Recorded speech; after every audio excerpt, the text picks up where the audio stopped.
Alright, so I'm not really sure how well this is going to work, but this is my thought process anyway. These are these DC Cure high tops that have been skating. The stuff in the spots that actually take wear and abrasion are actually pretty durable.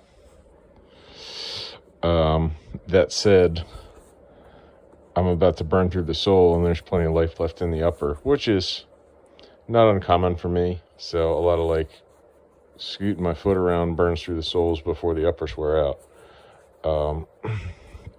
I've gotten pretty good at being able to rebuild soles with shoe goo and sometimes like bike tire tubes or something like that. So what I was thinking about doing with these is just putting shoe goo on them. If you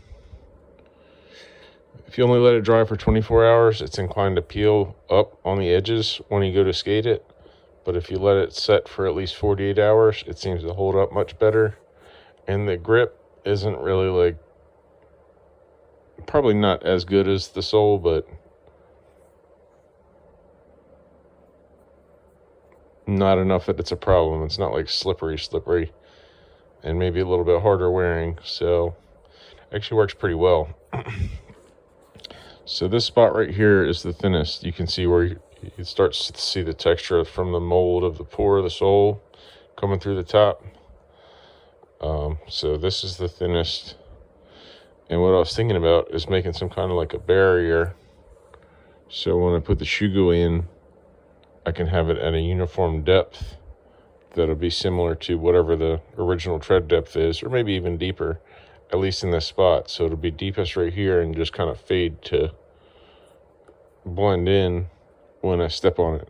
So usually what I do is I coat the bottom with shoe goo, and then I flip the shoe over on a piece of parchment paper, and then I put a weight on the top so it gets a nice flat, even surface.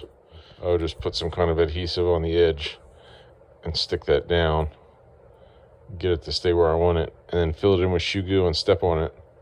So that's my thought anyway. We'll see how it works, but yeah, that's about it.